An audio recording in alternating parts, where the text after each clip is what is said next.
Welcome to the Ages of Rock podcast with your hosts, Bill Algie, Dennis Talbot, and Alan Tate. We are three guys who have one thing in common, a love of rock and roll. Our goal is to talk about all things rock. We hope you find this show intriguing, funny, and occasionally highly opinionated. Enjoy! Hey folks, welcome to another edition of Ages of Rock podcast. This is episode number 355, and I have Damian and Al I'm not here by myself. Bill, just shut up. I got you, man. But anyway, we have Damian and Al from the band MonteCarlo out of Philadelphia. How you fellas doing? Hey, what's Doing up, guys? great. They're the All right, real that was a Philly great show. cheesesteaks right there. Two of them. Yeah. I'm Pat and he's Gino. Yeah, I'm the There you overstuffed one. I'm the extra large one you get. Right. We may or may have not. Extra meat. Double meat, yeah. Yeah, Double we meat. may or may not I'm have extra discussed cheesesteaks before we started recording. Yeah. Maybe. Yeah. All right. So you guys, the band name is MonteCarlo. You are out of Philadelphia. You have a single out right now called Poison in Your Head, and that comes from an EP called Synthetic World. So let's start out talking about that EP. Damo, you want to go first? Yeah, that'll be out in a few weeks, August 11th. We released one single already, which is the one you mentioned, Poison in Your Head. We put that out early June, and we just released a video for that about 2 weeks ago. And we're going to release a second single this Friday, right? Yeah. Mm-hmm. How'd the single do? How'd it do for you? Pretty good. I mean, we just look at the streaming numbers every week, and I think it's a little around 10,000. No, we're over now, that. so We're like it's- 11 something now. And that's just Spotify. It's me. not counting anything else. I'm on the bitch. I'm on it. Numbers matter, damn it. When you get Yeah, it does. Yeah. And that's just Spotify. It's not including, for some reason, that's the only one we look at, but that's not including the iTunes and all that stuff. But for a band, I wouldn't say we've all been playing for a long time, so I wouldn't say at our level, but for I guess we're still considered a newer band, even though we're not. It's pretty damn good numbers, which is surprising. That's how we started this thing. We started this thing as kind of like a pandemic project. It was a solo project for Dame. I came on board to write with him a little bit. We put out a song. It did extremely well. The first one we did. And we were like, let's do another one. That one did well. And we're like, fuck it, let's keep it together. He's like, what about the name? I'm like, the name's already established. I don't care. And that's how we rolled on. And then we actually got players after that. Because the first EP and the first record was First year and a half. First year and a half. The EP, then the record we put out after that was a hodgepodge of everybody. We had all guys playing. We had Jaron from George Lynch and the Heaven's Edge play bass on the track. We had some of the guys that are in the band now play on tracks. We had all kinds of people were playing with us. It was great. It was cool. And then we were like, all right, we got to get a band together. And then we finally established, the guys in the band, and and then we just started to roll with it. Right. Cool. Well, we got the record. Got it advanced. But I can't talk. I haven't done this for a couple of weeks. So I kept.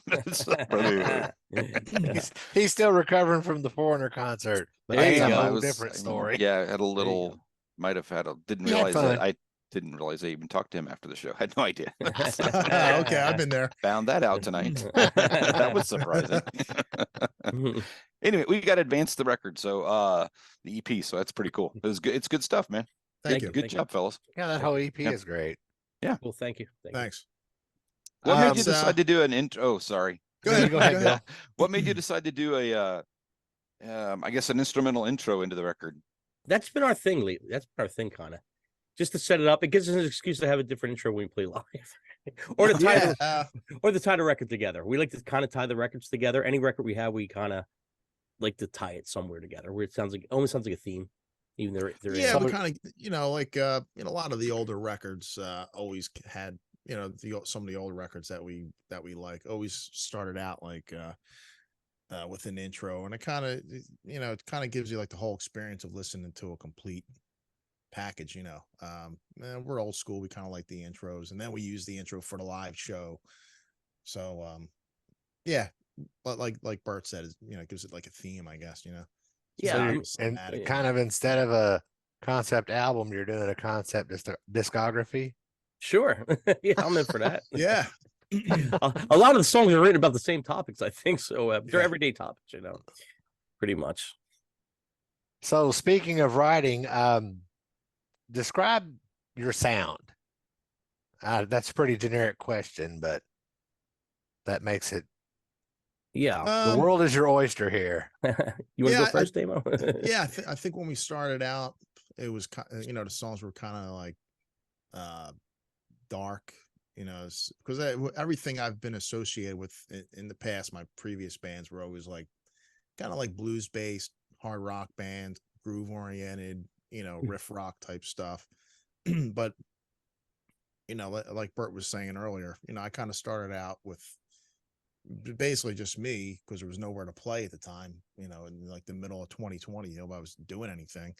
So I decided to kind of like dust off some songs I had written, years ago. They were kind of like, it was a solo thing. So it should be different than what you normally do. So it was more like a little darker hard rock kind of stuff, just straight up metal. And, Bert had, was helping me with these songs, and, like you said, it became one and then another, but we've kind of like sort of strayed away from that on this one. I think still has a little darker vibe, but it's definitely like hard rock. So, I mean, we've heard people compare it to like Ghost, The Cult, Alice in Chains, Velvet Revolver, Stone Temple Pilots. So if you want to get all those thrown in a blender, that's the best way It's a mix. I think we're kind of, I think we have a heavy probably influence of what we grew up on, there's a splash of 80s in there. There's a splash of grunge in there. There's a splash of what's going on now in there. And so I think all our influences are kind of mixed in. And it's weird because we don't have like, this is our sound. Like we kind of, man, if we wrote a country song, it was damn good. We don't care. If it's good, it's good. A good song's a good song. So yeah, we do have a lot of different styles. Like we have so many, even new songs that we've written, and they're pretty much, I hate to say all over the place. They're definitely all within like the hard rock realm, but I mean, it's not going to be like an AC/DC record or a Slayer record. It's not. I don't think it's boring. Yeah, I don't think. Yeah. Not saying that they're boring, but they're two bands that can get away with AC/DC and Slayer. That's what you expect. That's what you get, and you're fine with it. But I don't want to hear. It's like me and Dane were talking. There's so many good bands out there with great singers. I was talking about like Ian Gillan, which is great, or Ray Gillan too, and all them guys, David Coverdale, all these guys that have these awesome voices. I mean, they could sing anything. That's the problem. The only problem I have with stuff that's that good, even the Black Country Communion, all that stuff, it's all really good stuff. And the singer, man, could sing anything and everything sounds great, but it's hard to pick out that one track that stands out because it's all kind of good, but nothing goes, wow, here comes the pop hook. It's all just good.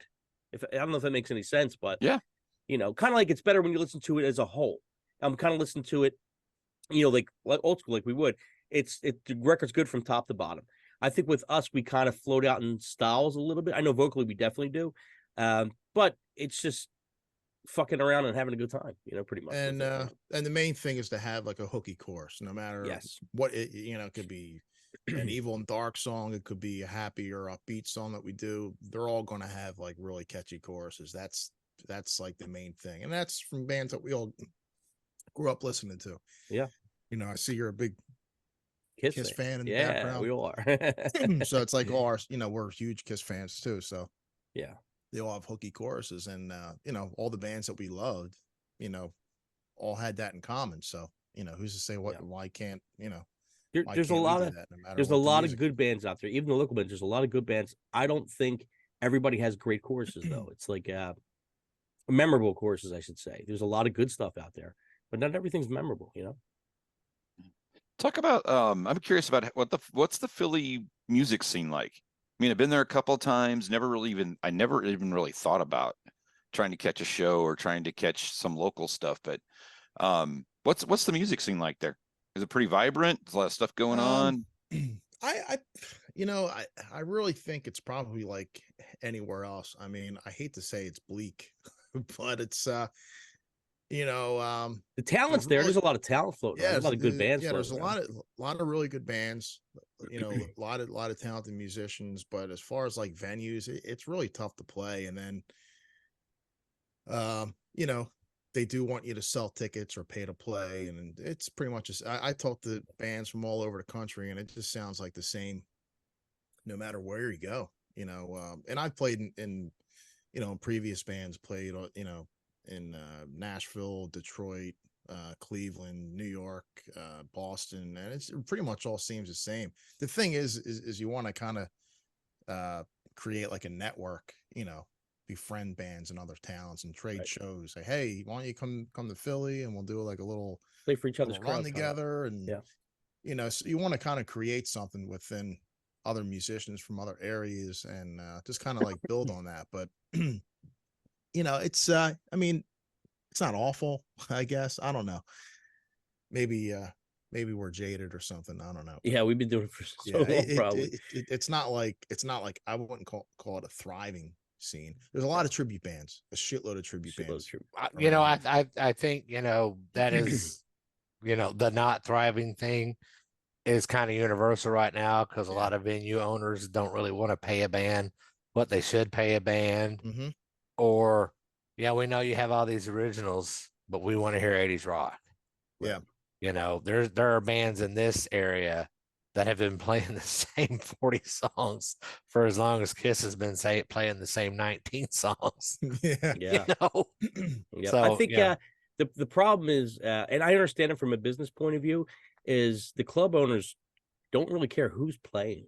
It's just like, can you pack the place? And you know, how many people could you bring? Listen, you could bring 20 people night, you could bring 100 people. You never know. You really honestly never know. You know, everybody kind of gets on the wagon once there's a big buzz, but that takes a while.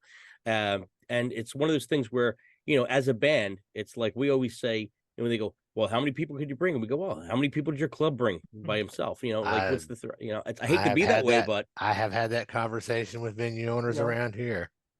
You know, we're supposed to be a team. Right.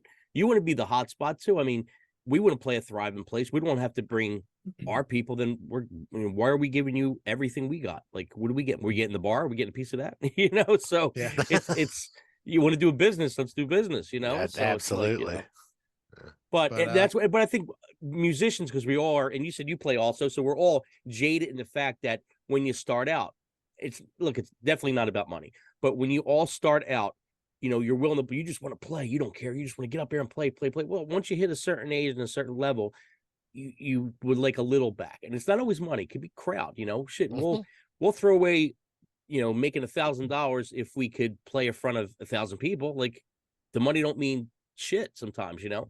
But it just to play a gig, it's either got to be you're playing for a crowd that's going to enjoy your stuff, or that you could get to enjoy your stuff, making money, or it's got to be something, if it's a benefit or something like that, there's got to be something worthwhile.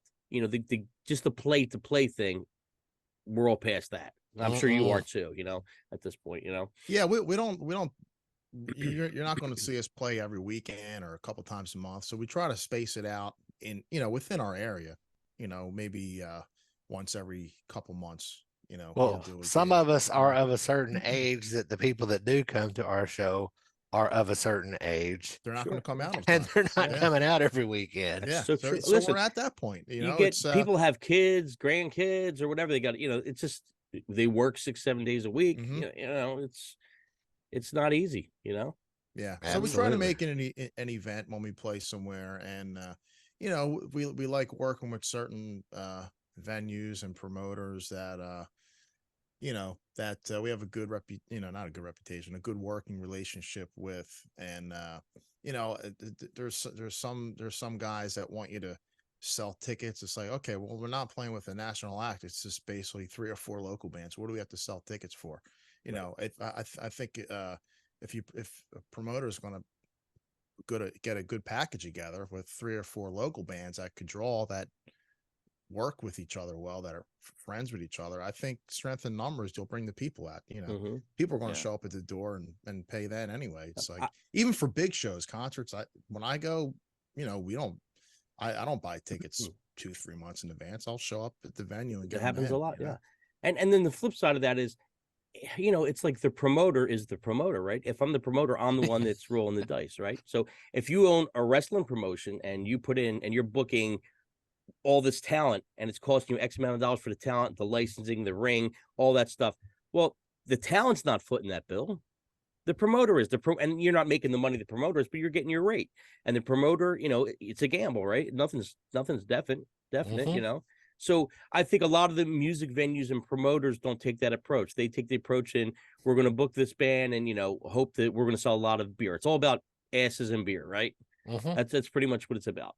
And like I said, we don't really look at it that way, but that's the way it gets approached, of course. So I don't think a promoter cares who really plays the place as long as they're bringing in people, because it's all about money at the end of the day for them, Right. And it's a turn, the selling ticket thing's a total turn off to us. You're hitting the same people. I want people to come because they want to come. I don't want to have to beg anybody to come. Absolutely. And if you play enough shows that people get to know you, they'll follow. Yeah, they'll come. I mean, here in Columbus is a very small area. There's not a lot of bands around here. But there are a few people that we do pretty much follow. And if I see they're playing somewhere, I'm going to go. They play once a month, maybe twice a month, something like that. But it's not one of those things that I wouldn't go every day, but I definitely try to hit them when I can, for sure. Yeah. And I get that's good. But I get the thing where why they have cover bands and why they have that. And I understand why they get paid and all, because people like stuff that's familiar.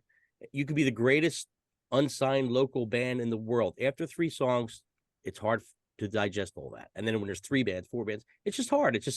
It's common, right? I can see somebody be like, oh my God, they're great. If I don't know their stuff by the 3rd song, it's like, okay, it's either it sounds the same now, or it's like you just don't remember everything. So you got to, like if I buy a record, I'm putting the record on, and now because I've been buying a lot of vinyl lately, it forces you to listen to the whole thing. So you don't feel like getting up. So you get familiar.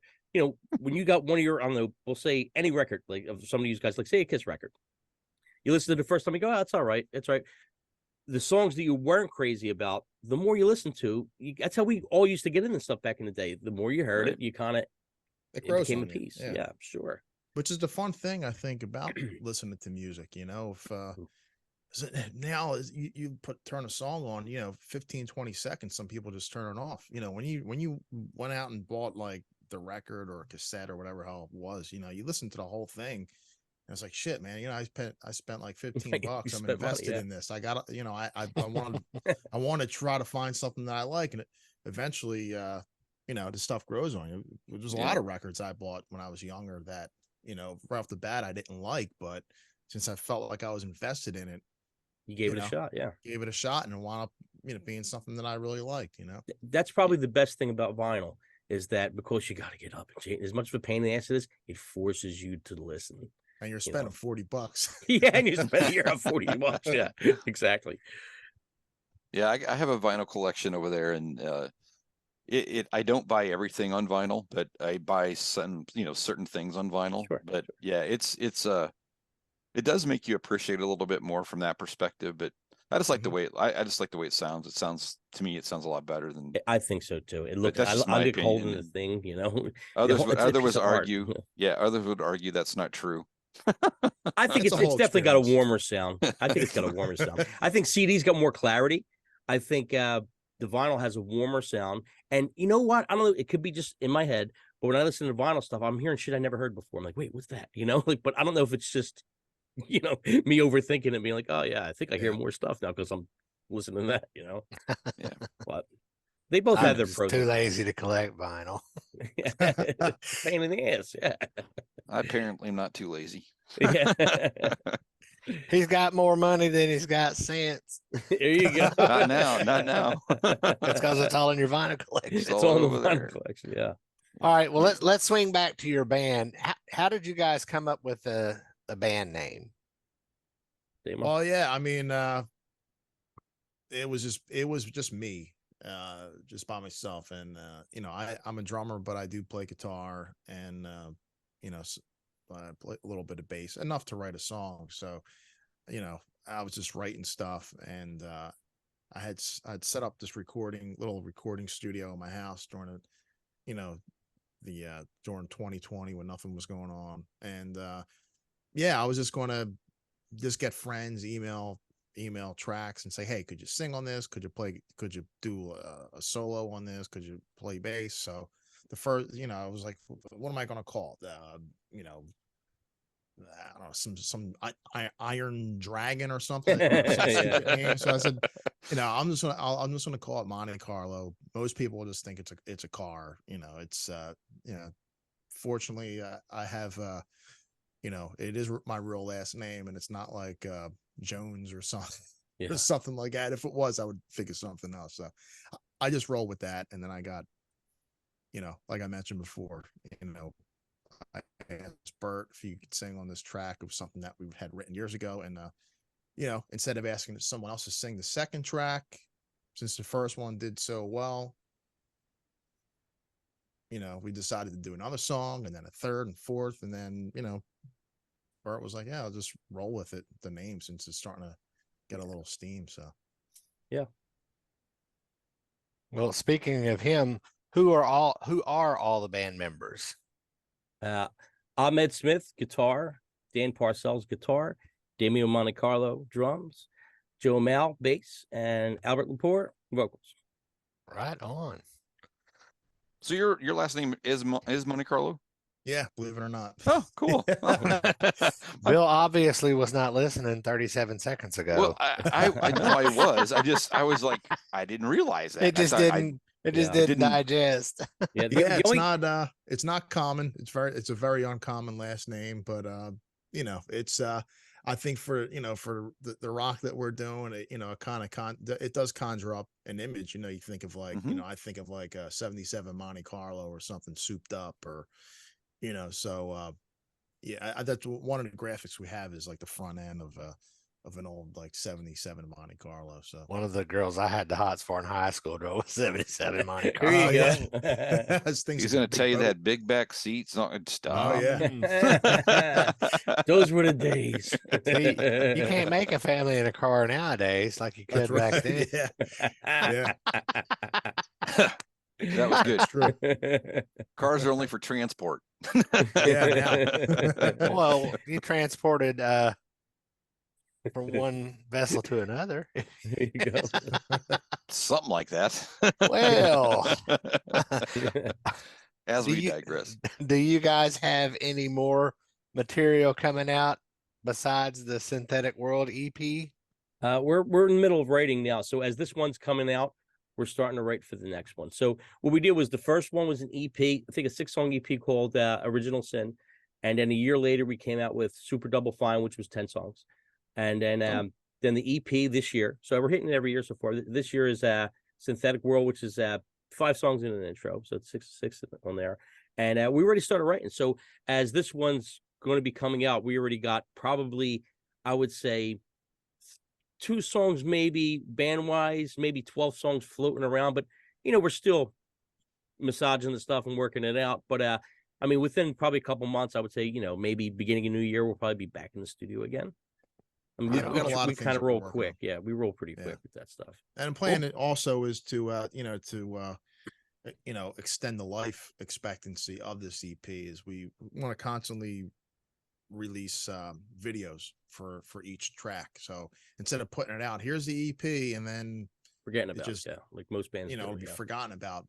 In September, we're going to put the second video out, maybe like the end of August, and then a third video out, maybe like the beginning of October, and then maybe another one like December. So we're going to try to at least keep the life going until January, until we're getting ready to record. Yeah, I mean, our move's been pretty much put the single out within a month, maybe later, put out a video. Put the single out, maybe a month later, put out the video. So you're getting double shelf life out of it. There you go. As you're getting tired of one, a new single's coming up, and then the video's coming out for the other one. So it's kind of like, squeezing the juice as much as you could. The audio's okay, started slowing down now we put out the video. Well, that juices up the video and the audio, and then the next one comes out. So that's at least the way we're thinking. I don't know how good it's going to work, but so far so good. Yeah, we do a lot of pretty much everything ourselves. We have a guy, a buddy of ours, Zach Connect. He did our last video.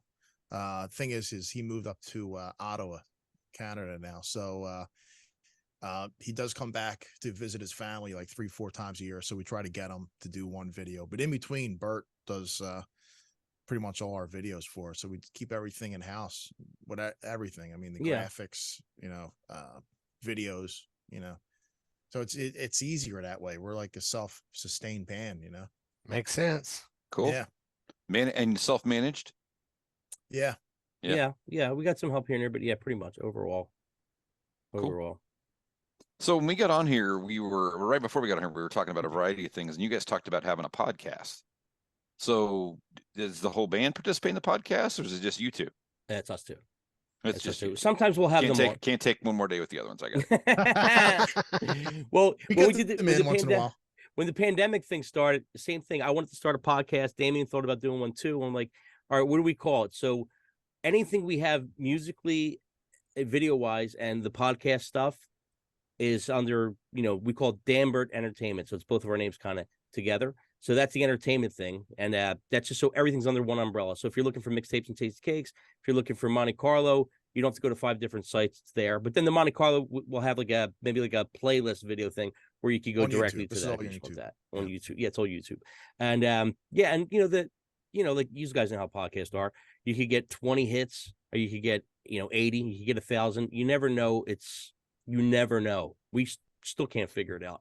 We're like, okay, we got a ton of stuff on this, and we got, for example, we just put out something with Kim Dracula. Oh, okay. I thought you were talking about the other thing. We're almost hitting like 100 on that in a couple days, which is for us, it's great.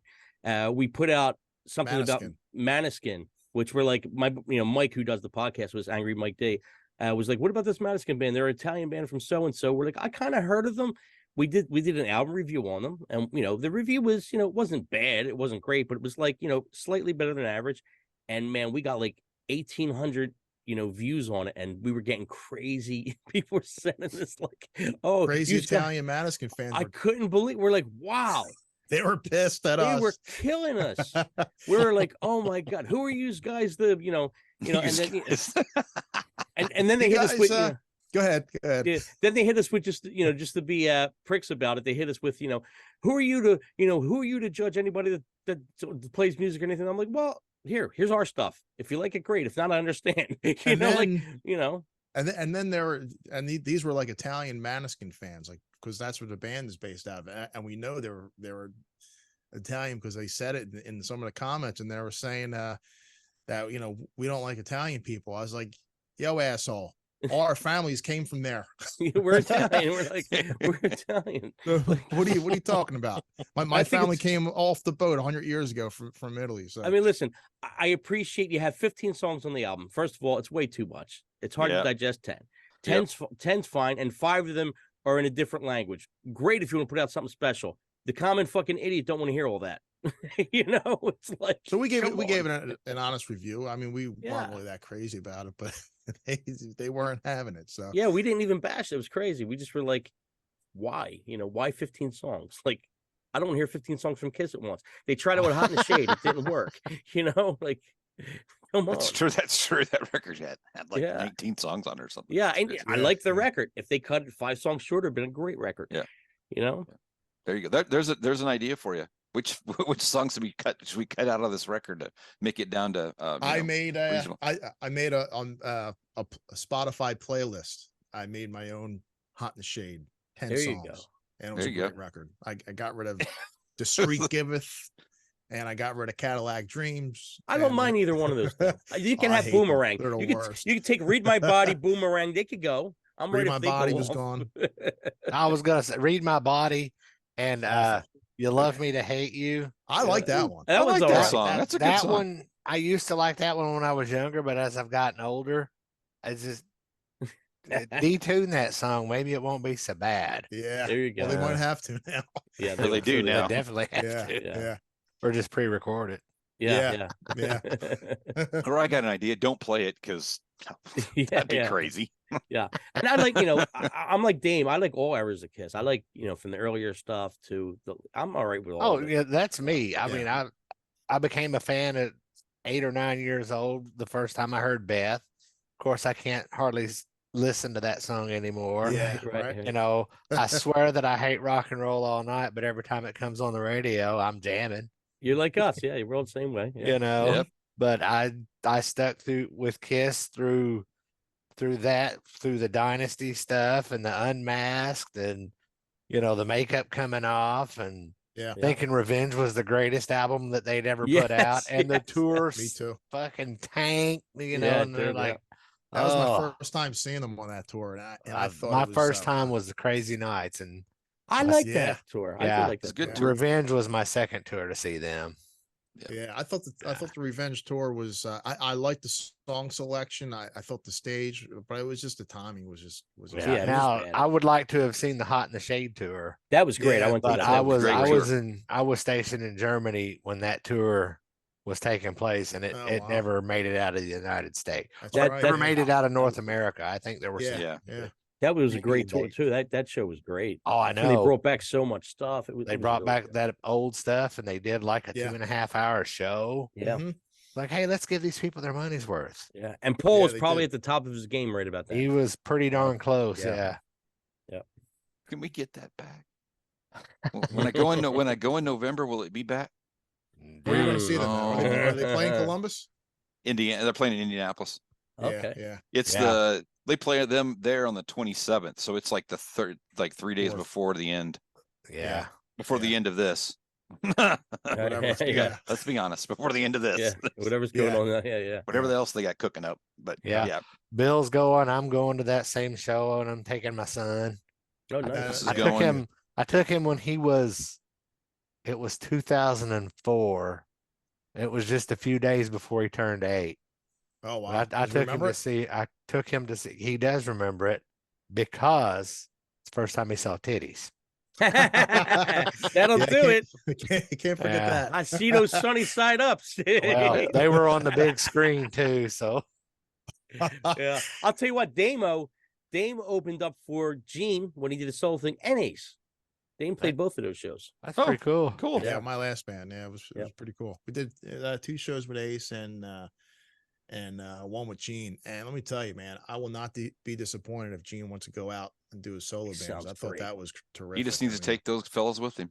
Yeah, Yeah, please. that band's Yeah. ridiculous. Those guys are the coolest guys. If you ever, Well, they You're really talking. are. You're Yeah. talking to 2 guys that hung out with Gene in Fort Wayne. because Oh of yeah. them. Yeah. Well, Yeah. because He's a the guys in his band, you know, they'd been on our show. We made good friends with them, and they're like, Yeah. "You guys live in Indiana. Y'all should come up." All They're right, such a good band. they Yeah, are they're great such a good guys. Yeah. And it's Yeah. weird. It's like, you guys, I think would agree. Me and Dame talk about this all the time on our podcast. We're like, Gene gets so much flack. Gene was so awesome when I met Gene. Awesome. I met him at Awesome. Yep. I met him during Revenge. They were doing some like thing with the radio station, and they did a pre-party or like a listening party in Philadelphia, and they did like a show at like a smaller venue before they came back again. And Gene was the coolest. He was, he took time out. He wasn't like, yeah, nice to meet you. He hung out and bullshitted for a while. It was Mhm. great. And Dame's got some good stuff to it that he said Gene was awesome also. Yeah, he really does make you feel like like he's not like a total rock star. Hey, how you doing? And he's on his way. Like he will engage in conversation, and he's pretty sincere with it. And he's really interested in what people have to say. Who he's having a conversation with. Well, He's that- very very that- genuine in that sense. That's the way he was with us, because we did the VIP thing backstage, and there might have been 8 other people there, Maybe. and, Yeah. and he took at least 10 minutes with each person and talked to them, and that was his focus. Yeah. He didn't let anything else distract him. I was Mhm. extremely impressed with that. Yeah, so was I. It's, And the fact he you can't say wanted that us for to eat anybody. cookies. He wants and the cake. cookies. Yeah. He wanted like he asked. I don't know how many times he asked us to go on a cookie. How many times? That's fucking It's great. Yeah, that's great. We're good. Well, Chief. he was telling us really bad Oh, like Michael Jackson jokes, and it was like bad dad jokes, man. It was The funny, dad jokes. Yeah. though. Yeah. funny. Yeah, All he's right. a good guy. Yeah. Where can our viewers and listeners find you on the internet? Well, we have a website now, so I guess we're legit. MonteCarlo theband.com. and you go on there and you'll find all our socials, bio. We have songs on there, but I mean, if you jump on that site, there's a link to the Facebook, YouTube, Instagram, Spotify, so that'll take you everywhere. Okay. Now, is there a link to your podcast on that site, or do you have a different link for that?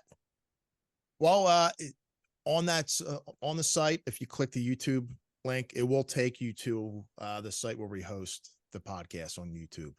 So it'll take you to the Dambert Entertainment page. It'll take you to the playlist for our songs, but from there you can see all the podcast stuff. So right on. Cool.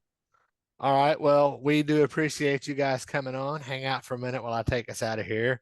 Y'all visit agesofrock.com. Check out our past episodes and social media links. And until next time, peace out.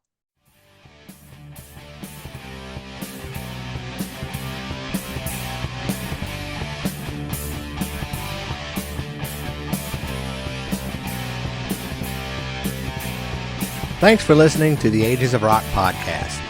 If you haven't done so already, be sure to subscribe to our YouTube channel, like us on Facebook, and most importantly, tell all your friends. Remember, you're never too old to rock. Until the next episode, peace out, folks.